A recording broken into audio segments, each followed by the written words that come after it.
Praise the lord. ప్రేమాస్వరూపి, సత్యస్వరూపి, ఆత్మస్వరూపి అయిన త్రియేక దేవుని నామములో మీరందరూ సమృద్ధిగా ఆత్మాభిషేకమును పొందుదురుగాక.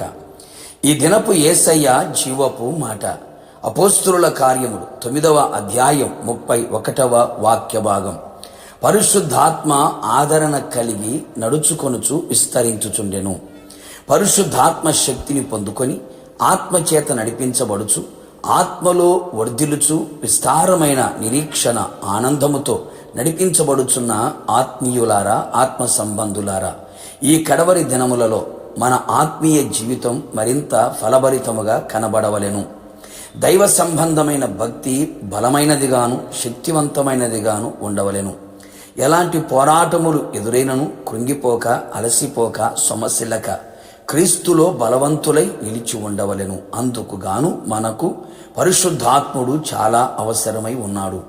మనము సంపూర్ణమైన భక్తి చేయుటకు, ఆయనకిష్టమైన భక్తి చేయుటకు, ఆయన చిత్తానుసారమైన అనుకూలమైన భక్తి చేయుటకు, ప్రీతికరమైన సేవ చేయుటకు ఆత్మ అనుభవాలు, ఆత్మ నియమాలు మనకు కావలెను. కావున ప్రతి ఒక్కరూ కూడా ఆత్మను పొందుకొని ఆత్మను అనుసరించి క్రమముగా నడిచెదము.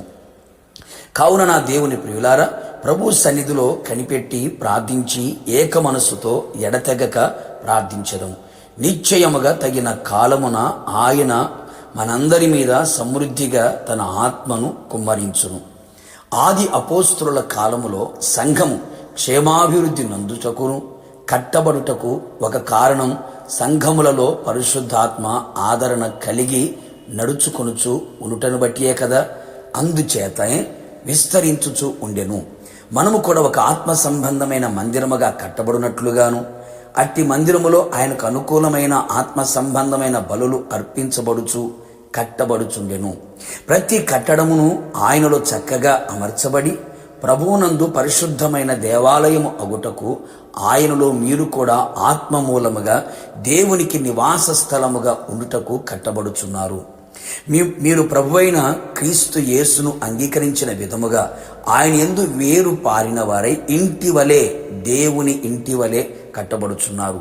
పరిశుద్ధాత్మ ఆదరణ ఎక్కడ ఉండునో అక్కడ ఈ విధముగా మనము కట్టబడిన వారమై ఉండేదము. ఇంకను పరిశుద్ధాత్ముడు మనలను ఆదరించేవాడై ఉన్నాడు. ఆయన ఆదరణ కర్తయ్యై సమస్త పరిస్థితులలో కూడా పరిపూర్ణమైన ఆదరణను మన కలుగు చెయ్యును. ఆ ఆదరణను మనము అనుభవించదము. లోకములో ఎక్కడ దొరకనిది, ఇవ్వలేనిది, పొందలేనిది గొప్ప ఆదరణ పరిశుద్ధాత్ముని ద్వారానే మనకు కలుగును. అందుచేతనే పరిశుద్ధాత్మ ఆదరణ కలిగి నడుచుకునేదము. అంతేగాక పరిశుద్ధాత్మ ఆదరణ చేత మనము విస్తరించబడేదము.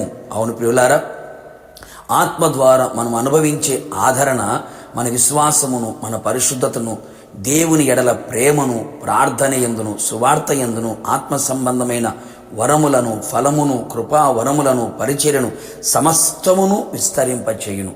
మనమందరము అన్ని విషయములలో పరిశుద్ధాత్మ ద్వారా పరిపూర్ణులమై మహిమగల రాకడలో, మహిమగల యేసు ఎదుట మహిమగల సంఘముగా మేఘముల మీద కొనిపోబడి ఆయన ఎదుట నిలిచెదము. యుగయుగములు ప్రభువుతో కూడా సదాకాలము ఉండేదము. ప్రార్థన. మహిమాస్వరూపైన తండ్రి, నీ పరిశుద్ధమైన పాదములకి కృతజ్ఞతలు తెలియపరుస్తూ ఉన్నాం.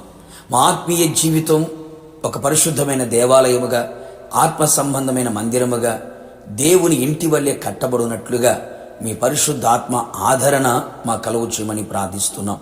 ఆత్మీయ జీవితంలో ప్రతి విషయములలో మేము విస్తరించున్నట్లుగా మీ ఆత్మ ఆదరణ మా కలుగు చేయమని ప్రార్థిస్తున్నాం. ఇంకను పరిశుద్ధాత్మ లేని అనుభవాలలో కొనసాగుతూ ఆత్మలో చల్లారిపోయిన స్థితిలో ఉన్న వారందరినీ కూడా సమృద్ధిగా మీ ఆత్మతో అభిషేకించి పరిశుద్ధాత్మ ఆదరణ చేత కట్టి విస్తరించున్నట్లుగా, నడుచుకున్నట్లుగా సహాయము చేయమని యేసు నామములో అడిగి పొందుకొని ఉన్నాము తండ్రి. ఆమెన్. నిశ్చయముగా మీరును మీ కుటుంబ సభ్యులందరూ పరిశుద్ధాత్మ ఆదరణ కలిగి నడుచుకొనుచు విస్తరించుదురు గాక. God bless you.